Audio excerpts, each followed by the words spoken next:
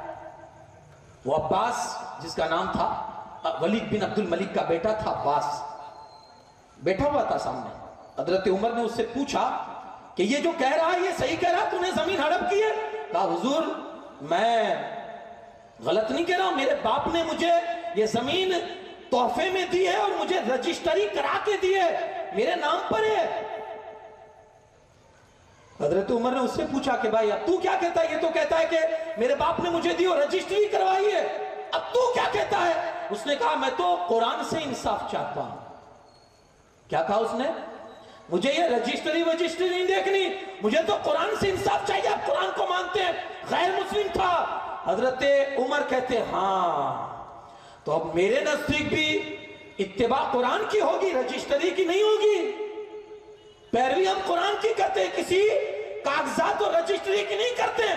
آپ نے اسی وقت اس بادشاہ کے بیٹے کو حکم دیا کھڑا ہو، اسی وقت اس زمین کو جو تیرے قبضے میں ہے اس کے حوالے کر اور اس سے معافی مانگ۔ غیر مسلم تھا، کاغذات تھے، پروف تھا۔ یہاں پروف نہیں بھی ہوتا ہے تو چڑھ بیٹھتے ہیں۔ 50 سال سے قبضہ ہے، کون خالی کروا پائے گا بھائی؟ پروف نہیں بھی ہوتا ہے تو چڑھ بیٹھتے ہیں۔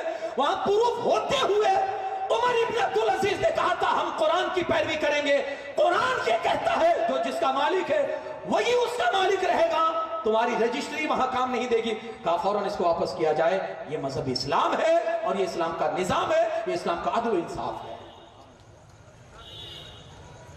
سینکڑوں واقعات آپ کو اس میں ملیں گے۔ صلاح الدین ایوبی کا نام آپ نے سنا ہوگا، ہاں اس سے مرد مجاہد کو کون بھول سکتا ہے؟ ہاں مذہب اسلام نے اس کے دور میں بھی ترقی پائی ہے۔ صلاح الدین ایوبی، ان کا ایک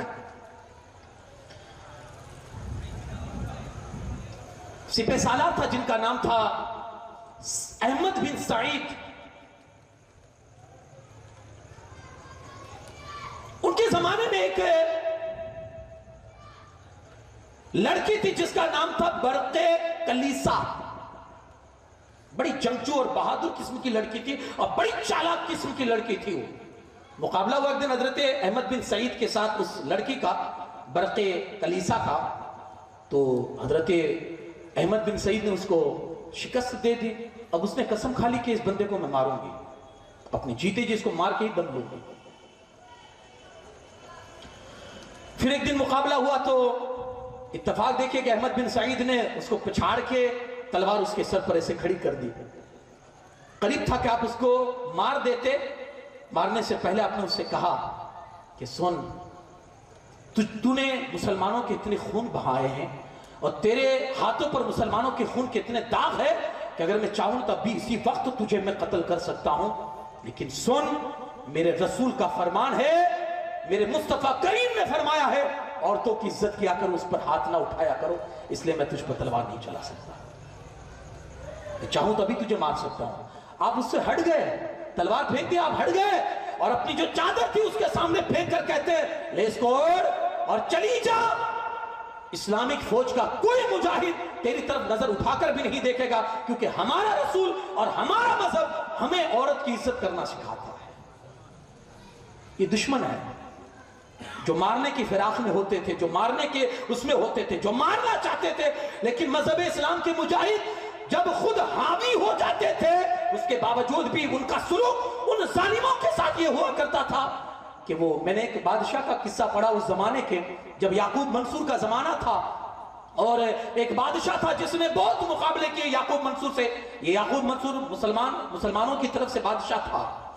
جب تھک گیا وہ عیسائی بادشاہ، جب بالکل تھک گیا کہ اب مرنا ہی ہے منصور کے ہاتھ، تو جانتے اس نے کیا کیا؟ اس نے اپنے شہر کے ایک پادری کو بلایا، فادر کو، اور بلا کر اس نے اپنے گھر کی 5 عورتوں کو بھیجا کس کے پاس؟ یعقوب منصور کے پاس جو مسلمانوں کا بادشاہ تھا۔ کہا تم جا کر ذرا یہ میرے گھر کی 5 عورتوں کو لے جاؤ۔ وہ عورتوں میں کون تھی جانتے ہیں؟ ایک اس بادشاہ کی ماں، ایک اس بادشاہ کی بیوی اور 3 اس بادشاہ کی بیٹیاں تھی۔ 5 عورتوں کو لے کر یہ پادری گیا کہاں؟ یعقوب منصور کے پاس،